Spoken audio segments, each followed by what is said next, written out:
Mixing is a process of blending all the individual elements of the track to create a version of the song that sounds as good as possible. So technically you always mix if you play two sounds at the same time. But in practice, the main role here actually plays the as good as possible part. For mixing, we use effects tools that let us manipulate the sound, augment it, or subtract something from it, like giving snare space and depth with the reverb, or subtract the low frequencies from it to make more room for other elements. The less elements in your track, the easier it will be to mix it, and the more, the harder. But it's not a rule, and you can make really powerful track which is simple, and you can also make a weak track with lots of elements. That's why through first years, it's recommended to focus on proper mixing than amount of instruments in. There are a lot of top chart hits with 4 or 5 elements or less, but mixed by 30 years trained mixing engineers, usually. There are individual people who produce, that means write harmonies, drums, etc. Individuals who mix it after that, and individual person who master finalize the song. In our case, we are mostly doing it by ourselves. There are thousands technical aspects for mixing, and it also will always depend on the taste of the mixing engineer. But before getting into it, we need to understand what's necessary to achieve an amazing mix. Maybe not necessary, but what helps you get it way easier. First and foremost, room acoustics. That means where are you doing that? How much reflections do you get where you play a kick drum through your sound system? Notice that the room acoustics here come first, before the speakers. That's why having a studio in bedroom is actually a really great idea, because usually you have a lot of stuff in your bedroom that already absorbs mid and up frequencies. Let's say you have a carpet that already makes the acoustics way better. Let's say you have shelves or wardrobe. Everything distracts the sound, that it makes the sound diffuse. That's why you see sometimes in the studios these weird diffusers on the walls. If the wall is plain, it will jump right back to your ear and you will hear weird reflections. And that can completely ruin how you mix your song. And if you have a shelf already, it makes the sound go to different directions and doesn't allow it to get straight to your ear. Unfortunately, getting the best acoustics in your room is very hard, and that's because the higher frequencies are the easiest frequencies to absorb. Because even a t-shirt will absorb a lot of higher frequencies, right? Or a towel, for example. You will hear it when you talk to your t-shirt, for example, right? But the most problematic issues are in the range of about 120 to about 500 or so. That frequency range is the most vulnerable. Most of the problems in the mix are usually in that frequency range. That's the range of muddiness and boxiness and weakness, I would say.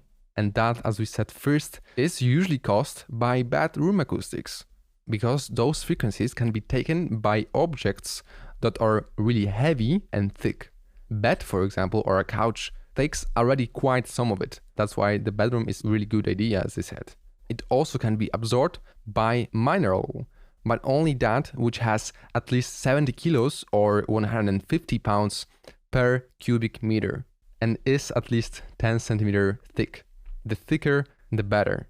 You can remember that from the physics lesson. The lower frequencies, the longer they get, and the longer they need to get absorbed. But there's one thing that can help you with dealing with that. There are companies which provide systems to measure your room and tell what frequency response it has. After that, it will take down the frequencies that are problematic, and that way will make your room as flat and as best as possible, so you can take correct mixing choices. But there's a thing, you can't use this system if you don't have a already treated room.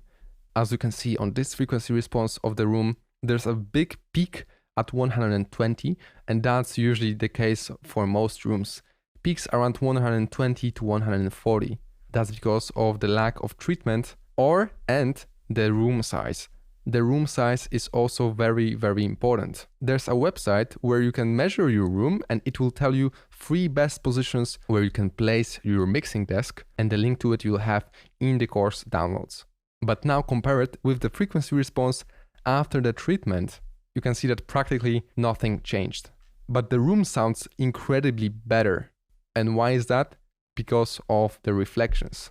Before the treatment, room sounded like you would put a huge reverb on top of the master channel. And after the treatment, everything was really, really dry, and that's what we strive for. After that, this kind of system, which takes down the frequencies that are problematic, will help. So the first thing is room acoustics, just a little bit. The mineral wool is very cheap and you can do your acoustic panel in a couple of hours. After you have 3 of them, let's say, in your room, there comes the system to measure your room and fix problematic frequencies. And now, after those 2 points, we come to the speakers. If you have proper acoustics and measurement system, you can basically do with any, even cheap studio monitors. Good studio monitors for intermediate producers should start at 150 euros or USD per speaker. Although I know a lot of advanced music producers with millions of Spotify listeners working on 200 euro speakers. And there's no need for sub-bass. You don't have to go way higher than 5 or 6 inches monitors, because the sub-bass actually can cause a lot of issues with your room. And absorbing sub-frequencies need already a room in a room type of studio, since sub-frequencies need at least from 60 centimeters of mineral wool wall. That's why working with headphones will be our relief now. If you work on headphones with 9:1 ratio, or of course more if you want, you can just check if the sub-bass is properly set up if you know your headphones are ready.